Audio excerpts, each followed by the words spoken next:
influencer, buy my product because I tell you to, cause it's good, cause I am an influencer. I tell you what to do. Don't think for yourself, only listen to me. Buy my products cause they're good, they are good and make you happy. Only buy my products cause they are very good.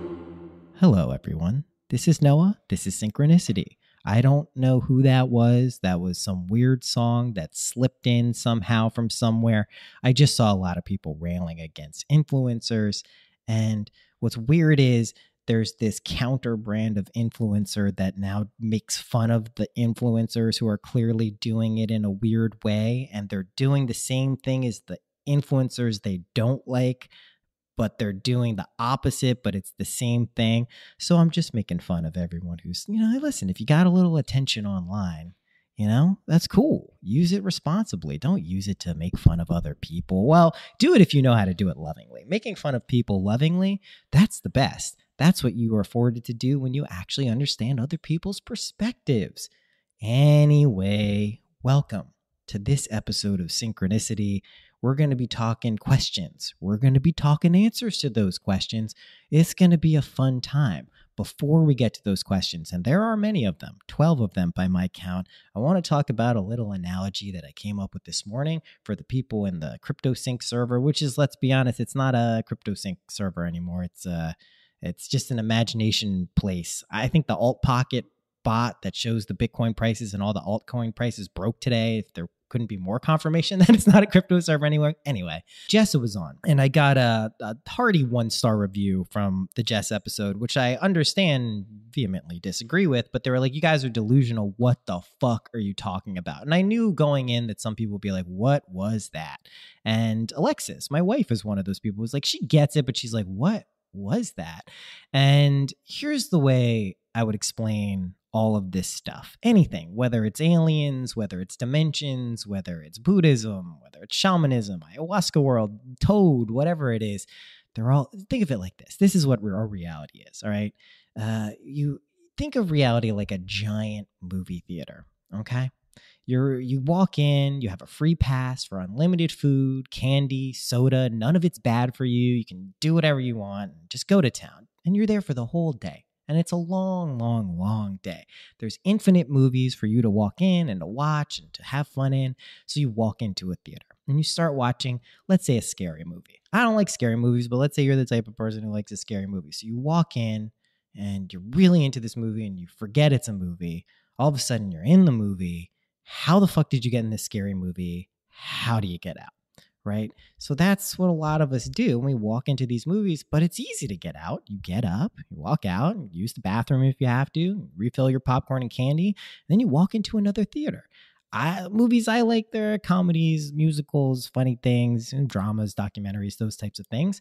If you catch me in one of those theaters, that's really what life is like. And it sounds so silly and crazy, but like there's all this other stuff out there and it's objectively real, but try this stuff with your consciousness and recognize if something's too wooey or something's too serious, you don't have to engage with it. You can watch another movie. You don't have to pay attention. You don't have to leave 1-star reviews. You can if you want to. I like it. It gives me an opportunity to talk about it. But really, just whatever movie you're into, that's the movie you're into, and it's okay. But recognize you can get up and watch different movies whenever you want. So I just wanted to point that out because there's a lot of people looking at a lot of this stuff and like, how am I going to keep up? There's tarot, there's astrology, there's Buddhism, there's psychedelics, there's meditation, there's new age gurus, there's new thought. Holy shit, there's magic. It's all good. Just chill out. It's all fucking good. This is fun. That's the fun of it. You get to pick the things you want to be. It's not because you don't have to know it all. Silly. You goof. You don't have to do that. Anyway, let's get into these questions because there's a lot of them. Whew. All right. Now that's the notepad. I got to pull up the other thing I had. I'm super organized. All right. Here we go. Nope. That's still the wrong one. Here we go. Here are the questions. And there's a lot of them. All right. You ready? How you doing? Good? All right, cool. Here's question number 1, and I don't have the names. If you want your name included, make a point of saying, hey, I would like my name included, because then I will include your name. Otherwise, I won't. Question number 1. What does it actually feel like when you imagine? Is it like Vippassana or Metta meditations? And there was a further point about subtle energies. So this is a very interesting question.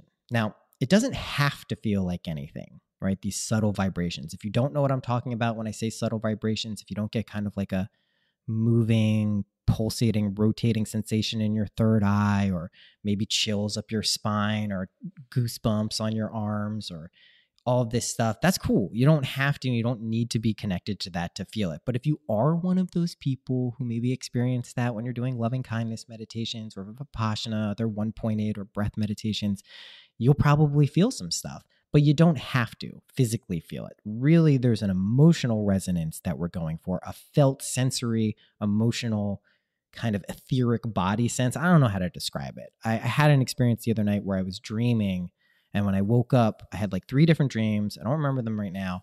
I remember some situations, but I was like, I was there. Like I was doing something. It wasn't just like a regular dream. Like I was doing shit while I was dreaming, and I was aware of it after I woke up. I'm like, huh.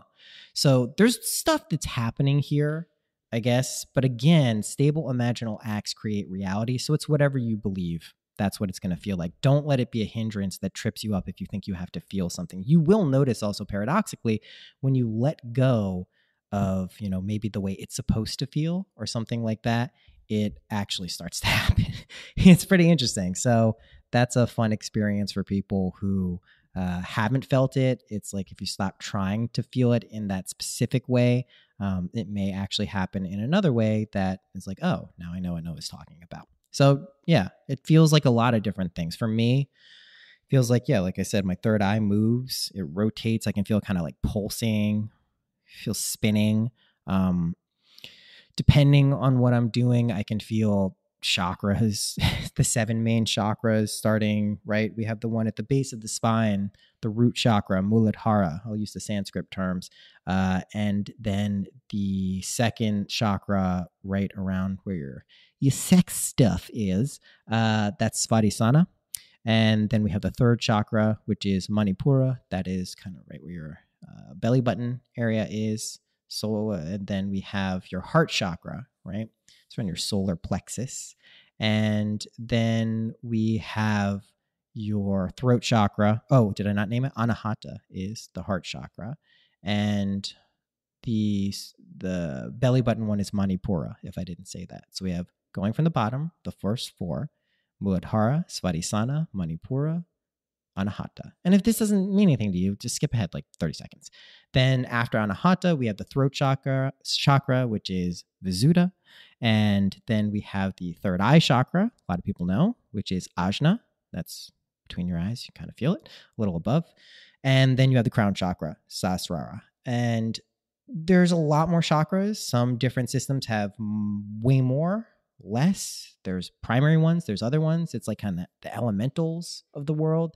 They're all talking about the same thing. Choose and resonate with what it means to you. So I will feel those spin and move depending on what I'm focusing on. And, usually if I'm trying to like consciously direct that stuff, I'm better at it now, but I've kind of like scared it away because it's subtle. It's not like the same as like someone like punched you in the arm. Although there can be these little like things. If you ever had acupuncture, you can feel that subtle stuff moving up and down. That's what it's like. Anyway, if that's my answer to the first question, this is going to be a long fucking episode, just to be clear, because we got 12 more or 11 more.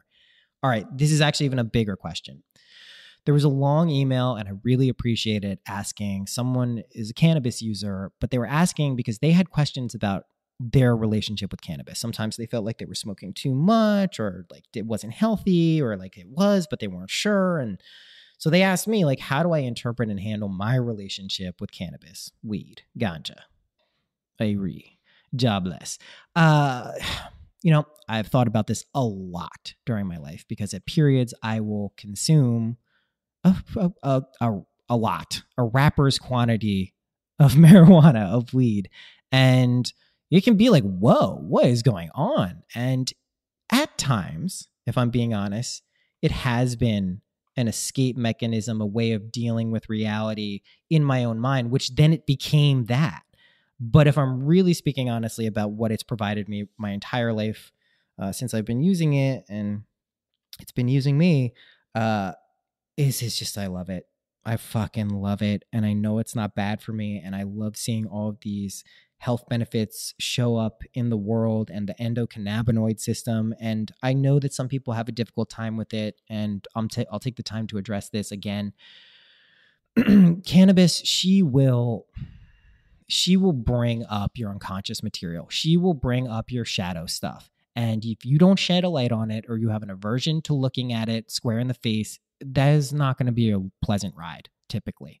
It'll be pretty uncomfortable. You're going to be confronted with your deepest fears, desires, anxieties, immature behavior, emotional outbursts, and like, oh man, if you have no experience dealing with that, and you smoke a joint or you take edibles, and you can't get off this ride, that people don't like that. So I get it. But if you allow her to do her thing, if you give in, if you surrender, if you do the hard work sometimes of looking at your shit, it doesn't have to be hard, by the way. Just to be clear, it doesn't have to be hard. It can be super easy. She can be super light on you too. It's just an amazing alchemical medicine. I do believe everything is a placebo. I do believe that this is all endogenous. It's inside of us. It starts, in the imaginal realms. We ascribe these qualities of what cannabis does. We believe in these stories, and generations and generations and generations of people have. Therefore, these effects are tangible and empirical and testable. But I do believe these are states of consciousness that we access internally through this fun modality of physicality. And that's what cannabis is. So if you honor that, if you respect that, if you respect yourself, if you trust yourself, you will figure out the appropriate relationship with cannabis in your life. That may look like Snoop Dogg. Snoop Dogg, great. He smokes a lot of weed. That may look like someone who smokes very little ritualistically because they want to honor it, and they feel they can't do that unless it's very regimented. That's cool. It's whatever you want. There's no judgment. Just figure it out for yourself. All of these questions, the common theme will be, it's you. It's you. You have to go within, figure out your relationship to these things. And if that conscious, that deep little voice deep inside of you is like, you shouldn't be smoking this much, you have to honor that. But if you go inside and you find that little voice that's saying, you shouldn't be smoking this much, is just a doubt or an anxiety or not like a real thing, and like, you should be smoking this much, or you should or shouldn't, like, that's for you to figure out. I have to do that work regularly. And I think the more you use something, the more you have to question your relationship with it. And that's a very important thing. I don't want to escape people. So there is a greater degree of awareness and responsibility that comes with a higher degree of usage, I think. Or so I conceive it. Maybe not. Just do whatever. Honestly, just honor you. Do what you want. That's the real answer. Use yourself as an internal beacon. It's okay, is what I'm here to say, regardless of what you choose. Go back to the movie. You want to watch Cheech and Chong for a little bit? Stay in the Cheech and Chong theater. Hotbox the shit out of it. Okay? It's cannabis. Question number 3. Do we focus on one thing, one imaginal act, and do that over and over every night until it appears in our lives? Or do we do it once and accept it as done? Ooh, that's a good question. That's a really good question, because it took me a couple months to unpack this for myself, because things were happening, lots of things very quickly, but I was still doing them, and I attributed it to the fact that I was still doing them.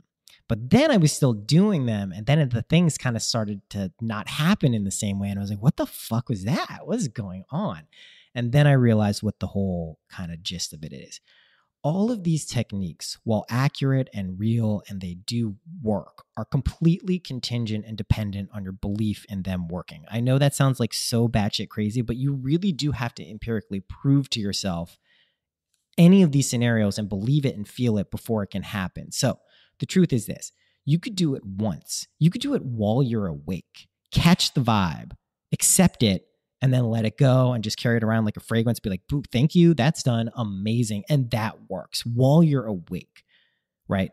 But if you're just getting started out and you're using these techniques, you may want to just kind of practice.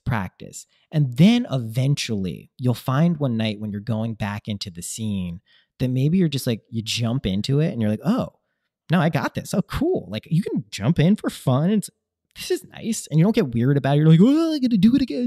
Did I undo it? But you jump into it and you go, oh, this is cool. I don't need to do this anymore, but I'll jump in whenever I want. So you can do that, especially if it's like a long-term, like big thing that you may take, a year or longer to express out into the world. And you can be aware of those things. And it doesn't have to take a year, but like if you want to do something that it usually takes, not usually, but it takes a significant amount of work, effort, collaboration, all of that stuff, give yourself some time. Don't crush yourself into making something happen in a week. But yeah, once you feel it, you can accept it as done and you can move on. Do it to the degree of, you feel it and believe it. You'll know. And there'll be other questions that are related to this that maybe can even make it easier for some people who are like, okay, I got a crap load of stuff. All right, here it is. Here's the question. I didn't know it was right after. Can we visualize, question number 4, can we visualize different things every night, or should we focus on one thing at a time? Right, I'll use the term imagination, not visualize, just because you can imagine things in a lot of different ways. Even though it does have the word image as the root, you can also imagine things, audio, sound, smell, lots of different things, all the senses. But again, question 4, can we imagine different things every night, or should we focus on one thing at a time? Great question. You can imagine. There's no rules. You can imagine as many things as you want. I found that to get very overwhelming pretty quickly. It's like, oh shit, this works. I want this. I want to experience that. And then soon you got your whole list before you're going to sleep and you're like, oh boy. I think in the beginning, focusing on one thing is helpful, but it doesn't have to be, just because it's like, you want to give yourself the opportunity to understand that this works. You don't want to jump in and just like overwhelm yourself with things to do. Think of it like if you're trying to get in shape, let's say you want to lose weight or gain muscle or something like that, just be more fit. And you're not. Let's say you're like, you're a ways away from that goal. You can't just go. I mean, if you start and like, I want to do this exercise, I'm going to run on the treadmill 5 miles and I'm going to do kettlebells, 2 hours a day. And I'm going to do rowing and whatever other shit people do and CrossFit and, marathons. There's no way you're going to keep up with this, right? It's too much shit. So if you start with one thing at first and prove it to yourself, then you can start moving on to the other things. But I have a cool technique that you can do to encompass all of those things. And this is what I do. I write down all my stuff, or I do my I am statements. I'm fearless, all of those things. Write them down, do my events, the things I imagine will happen, believe will happen in my life. And then I'll caret bracket them, and then go for states like ecstasy, joy, balance, harmony, love. And the reason is when you're in one of those states of consciousness or can access it easily, it excludes states that deny the things you're imagining. Like if you imagined yourself happy with the money you need to live your life and the people around you, like it implies already that you're good. So if that's the state and you go there, it encompasses all of your other stuff. It really does. And you can kind of chill out and relax about it, because like the non-chilling out and obsessing about it can really fuck people up. So, you can visualize, or I'm reading the question. You can imagine different things, but maybe at the beginning, focusing on one thing doesn't hurt. All right. How about that? Question number 5. I should have got water. Fucked up. Next time I got this. Question number 5. I'm acting like I couldn't just pause the podcast and go get water, but I'm not going to do that. I'm in the fucking groove. All right. Number 5. Been using this technique for years. Sure, it's going to happen. Then it doesn't. What gives? Okay. Super common thing. This is how reality works. You experience it, but then that one thing, whatever that top of that mountain of that one thing is just, it's elusive. You can't, it's so close. And then no, what the fuck is that? Or maybe you get the thing and then collapse back. What the fuck is that? That is your current state of consciousness. You are buying into a narrative where that's what goes on. This is a pattern you've probably been running. It's super common. It's a way to mitigate the reality of the situation, which is you are in control of everything in your reality, including other people. What? Yup, it's true. Your logical, analytical mind is not bad, but the ramifications of dealing with that are massive. And so rather than having to deal with that, you just trip yourself up. That's all. That's all it is. Believe it will happen. Know that it will. Don't think of it. Live from it. Really know the difference between that. It may take you a couple days, whatever. It's no big deal.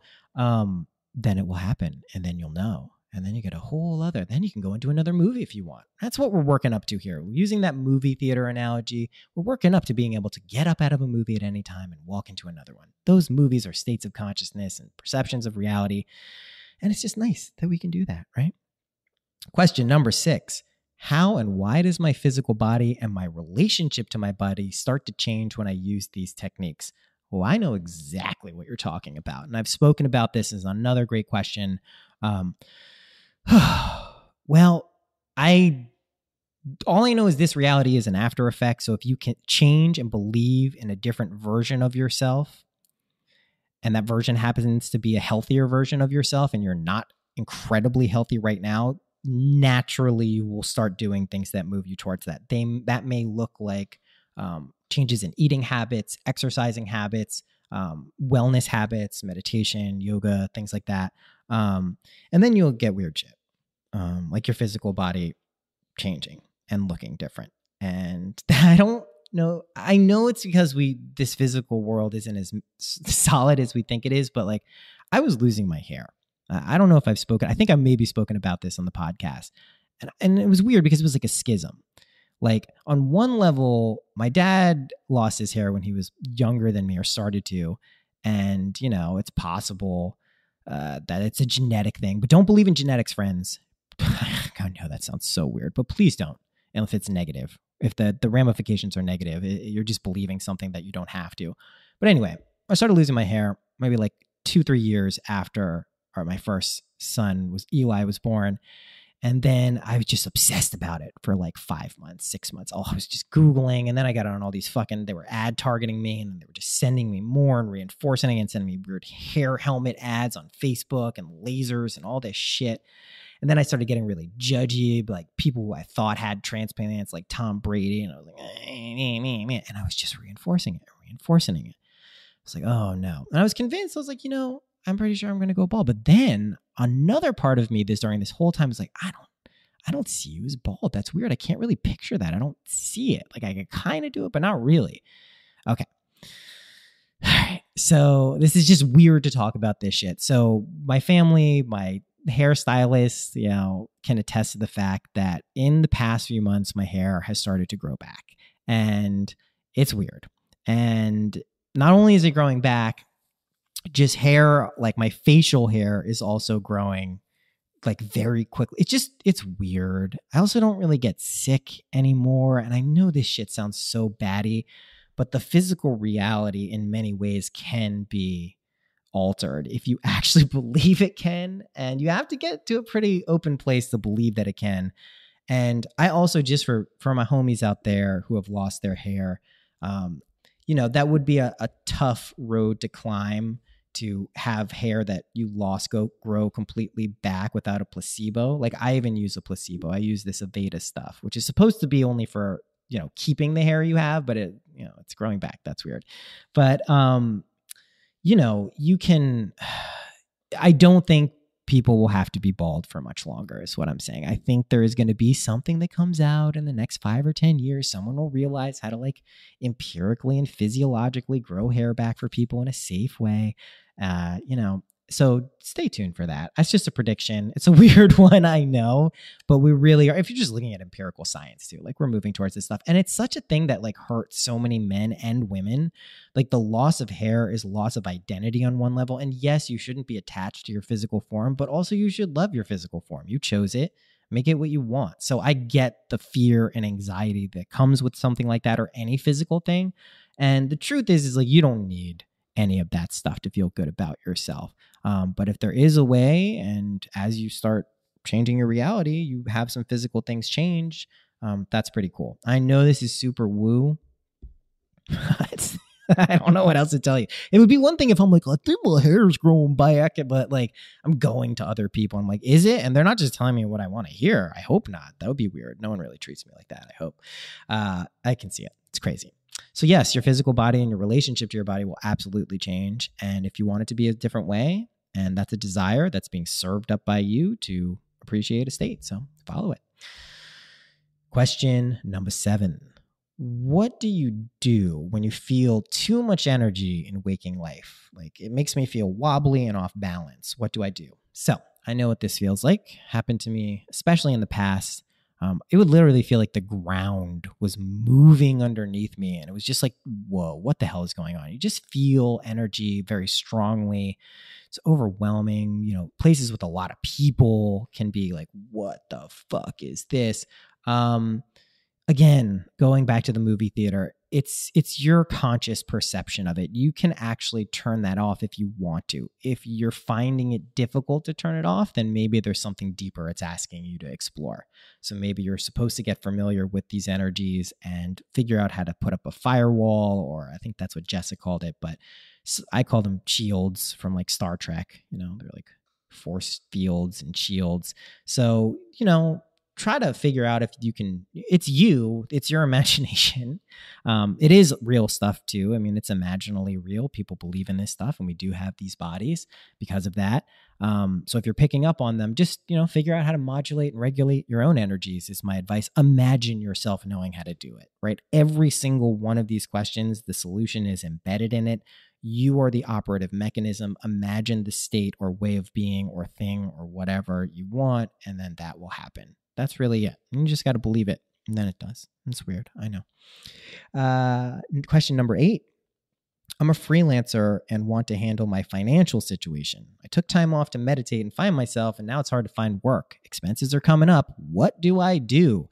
Oh, baby, I've been there. I've been there a lot. Having just kind of come out of a state of consciousness where this was my predominant, can feel it, that way of being. It snaps back sometimes, and this week is going to be a lot of karmic stuff. We got Saturn doing weird shit that I barely understand. But anyway, yeah, I get it. You need to believe in yourself, and you need to honor what you really need to do. And you need to be clear on what that you want that to look like and how you want it to feel. And then you need to put these techniques into practice, and shit will unfold. I got too attached to YouTube when it was making me what looked like to be an obscene amount of money, and it was, and it is still making me a good amount of money, but I got very attached to it very quickly. Seemed like a dream come true, passive recurring income, but what if it was about to catch me? It was about to take away an element of freedom because I was so interested in the money that was coming from it. What did I do next? I opened up tarot readings and played a little dance with myself there where I did it for free at first to learn it, and then really got it like for real after doing a shitload of readings, and then started charging more and then more. And now I charge a good amount. And it is the most fulfilling and satisfying thing I have ever done for work ever in my life. Holy shit. And the people I do the readings for, I know feel the same way based on the feedback and just the calls. It's incredible. My point of saying this is not just to brag how fucking great I am. It's that you're also that great. When you open up and believe in yourself, you will find opportunities and ways to make money that you couldn't have possibly conceived of. The idea of making money from tarot readings for me a year ago didn't make any sense. So do not try to figure out the means of how you will make money or get work or do the things you want or get the things you want. Live from the end. Do it from the end, believe it, and trust. That's faith. That faith will be tested initially. It's you testing yourself. You got to pressure test this shit. It may look like you're on the edge. You don't have to write this story. You don't have to watch that movie, but it may look like you're on the fucking edge. And then something comes. That's fun. But you can also like slowly scale yourself out of it. So just do that. And I promise you, I know it sounds fucking pie in the sky. How can that be true? Unless you understand everything. And I don't. Yet. No, I don't. Unless you do, listening, who's skeptical of that, just try it and see if it works. That's all I can say. You know, if you understand everything and you're saying that's not how it works, let's have a conversation. Okay. Question number 10. Oh no, question number 9. Number 9, of course. How do I overcome unconscious and subconscious programming and trauma? I think I added the trauma because I sensed that in there. Wonderful question. Here's the deal. Subconscious and unconscious trauma is difficult because we can't consciously perceive it. But what you can do is when you get into that liminal boundary, that state akin to sleep, twilight sleep, and you're doing your imaginal techniques, is you can embed the recognition and the belief that you are going to heal that trauma. And then it may start popping up in external reality or internally for you. And then there's your opportunity. It comes up.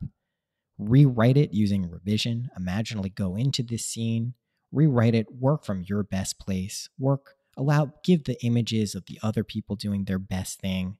Just keep doing that. Snap it back to a relatively short scene. It can be a little longer with revision than the other future-based one.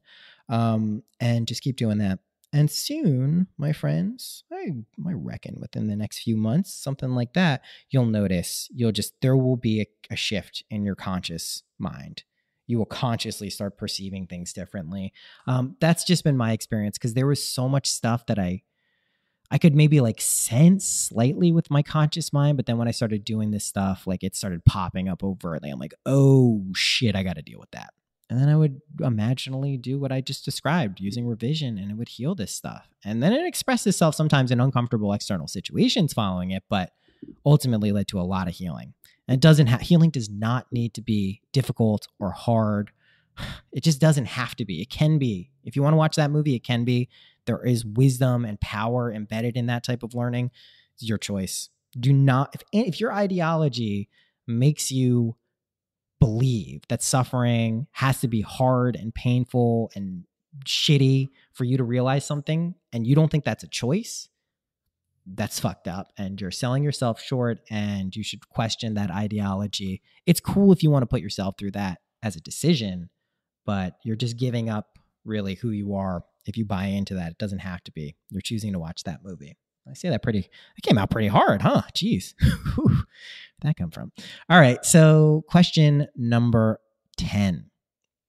What do I do when I feel like giving someone unsolicited advice? And the person was saying this, not me, but let's say I've been someone who's done that in the past. Really, me? No way. Here's what you do. You take your own fucking advice. If you find yourself just offering up shit to people who aren't asking for it, and listen, a podcast is a little bit differently. I put this stuff out. I know whether it's resonating with people or not. It's pretty fucking clear, right? So I've learned this in many different ways, but if you're giving someone around you, you want to tell them to read a book, go to this conference, do this, do that. If it's like a quick little, hey, like you should check this out, that's cool. But if you really feel like you're getting on a pulpit and need to explain the whole reason why it's so great, take your own fucking advice. Take your own advice. You go and try to study the deeper. That's what's going on. You're trying to teach yourself something.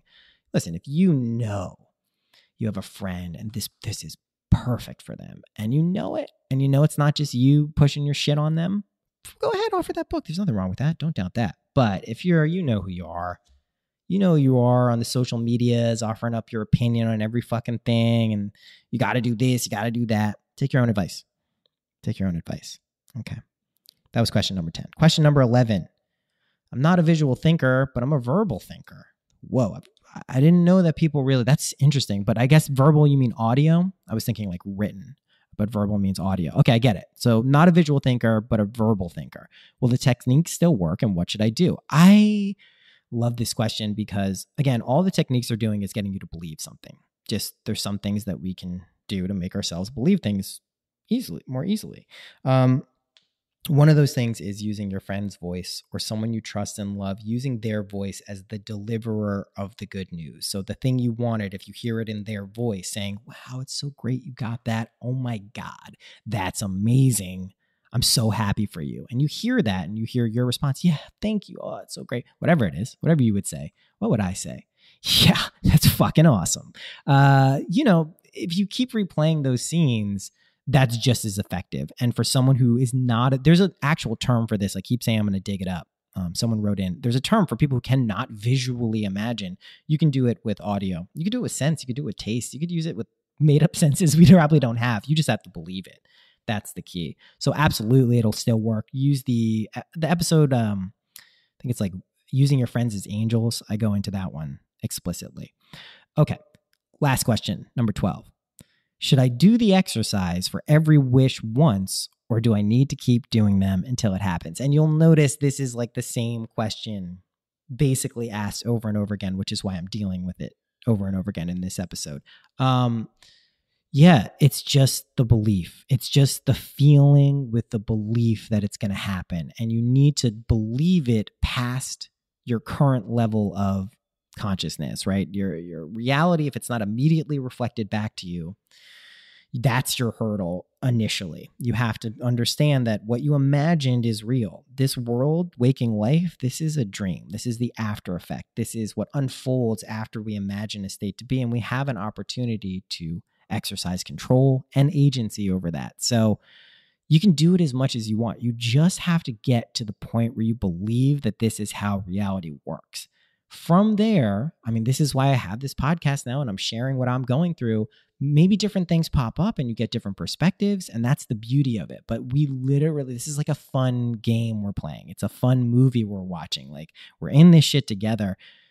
The last thing I'll say is, like, you don't have to know how you will get there. You don't know how that thing, what the thing you're imagining, you don't need to know how, the means. You don't need to know how you're getting there.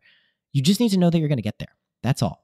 That's all these techniques are doing. That's all anything is. You just have to believe that you're getting there and really know it. And I'm here to tell you, like, you are getting there, matey. Do not know why I just used the pirate voice, but you are getting there. I promise it. If you're tuning into this, if you're finding this, like, I'm not super popular right now. Maybe in the future when you're listening to this, be like, wow, this is when he wasn't super popular. Maybe that sounds egotistical to you, whatever. But if you're finding this is actually a compliment for you. If you're hearing this now, you found this shit some way. You tuned into a signal where the person speaking, me in this case, recognizes the holy shit, like, I fucking popped out of the fucking matrix. Like, I really did that shit and I stabilized it. Holy fuck. Now I got to tell people. And then I started telling people and more people picked up on it. But you were one of those people and you fucking picked up on it. And now you basically can pick from any of these techniques that I learned from other people in the past who are dead, right? And then you can fucking figure it out for yourself. You don't take my word for it. I'm not some special guy who's doing some special thing. Well, I am, but so are you. Then you figure it out and prove it to yourself. And then guess what you do, friend? You get your shit together. You start living the life of your dreams. And then you start improving the lives of people around you because you have that power too. And why not exercise it? So anyway, that's the question and episode. Question and answers episode number 2. Keep sending them in. Noah@syncpodcast.com. I will aggregate them. I'm going to need a better intake system soon for this. My mom asked me if I needed an assistant and I just shot back. I was like, no, I don't. I probably do soon. If you're interested in that job, let's figure something out.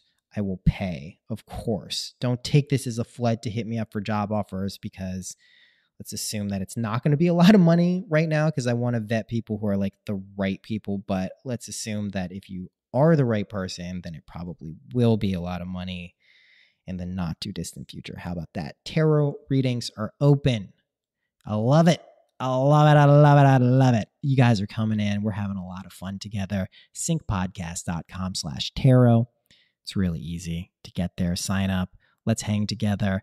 I like the video and the call ones because you get to move a little bit more. But the email ones are also really fun, and the Instagram ones are the same thing as the email ones. So that's it. Rate and review this podcast. Check out MindPod Network. Check out all the people you hear on this podcast. They're cool fucking people. I got a guest you're gonna love later this week. We're doing 2 this week. Pretty sure we're doing 2. Anything I record will be saved for later. How to get this one out, though, because you guys got the questions. If I got the answers, I got to put them out. All right. That's it. And I will see you later this week. Happy imagining.